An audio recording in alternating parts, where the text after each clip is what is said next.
আজকে আমি অভিক বসুর লেখা পশুর অধিকার কমিশন এবং মামার ঘুম এই দুটো কবিতা পাঠ করে শোনাচ্ছি। পশুর অধিকার কমিশন। শীতের দুপুর, চিড়িয়াখানায় জমজমাটি ভিড়। ক্যাঙারুও ঘুরতে যাবে, তাই করলো মনস্থির।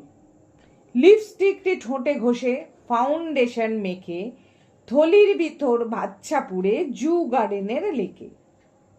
ইচ্ছে মতো বেড়ায় ঘুরে, তিরিং তিরিং হাঁটে, কখনো বা ছুটতে থাকে সবুজ ঘাসের মাঠে। বাচ্চাটি তার দুষ্টু ভারী, যদিও অবুঝ খুকি, থলির থেকে মুখ বাড়িয়ে মারছে খালি উঁকি। এই মরেছে ছেলে ধরা, দেখলো ফেলে তাকে, টুক করে সে নিল তুলে ধোঁকা দিয়ে মাকে। তারপর সে ভিড়ে মিশে কোথায় হলো হাওয়া, বাচ্চাকে কি আর পাওয়া যায় যতই করুক ধাওয়া। বলল তাকে জিরাফ এসে, ডাকনাম যার ঢেঙা, মিশিং স্কোয়াডে খবর পাঠা, কাঁদিস নে আর ক্যাঙা। বাঘ সিংহ উঠল ক্ষেপে, করতে থানা ঘেরাও, ব্যানার নিয়ে হলো হাজির একে একে এরাও। হালুম হালুম চেঁচায় খালি, শাস্তি যে চাই দোষীর। ওদের দেখে হৃদকম্প আলিপুরের অসির। হাতি আবার আইন জানেন, করেন ওকালতি, পশুগুলো মার খাচ্ছে নেহাত বোকাউতি।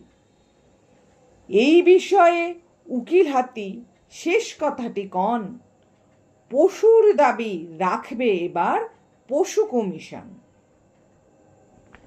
মামার ঘুম। মামা ঘুমান রাত্রিবেলা, মুখটা খানিক হাঁ করে।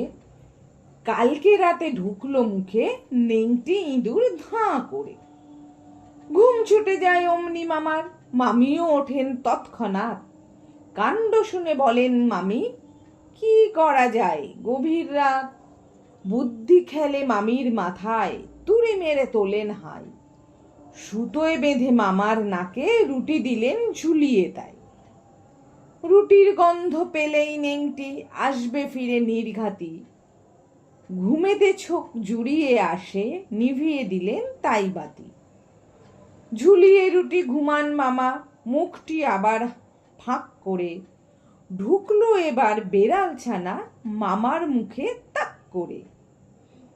ধড়ফড়িয়ে ওঠেন মামা, গলার আওয়াজ বড্ড ক্ষীণ। ঘুমের ঘোরে বলেন মামি, ভয় পাওয়াটা অর্থহীন। বেড়াল গেছে মারতে ইঁদুর, যাচ্ছ কেন ঘাবড়িয়ে। দেখবে মেনি আসবে ফিরে নেংটিটাকে সাবড়িয়ে।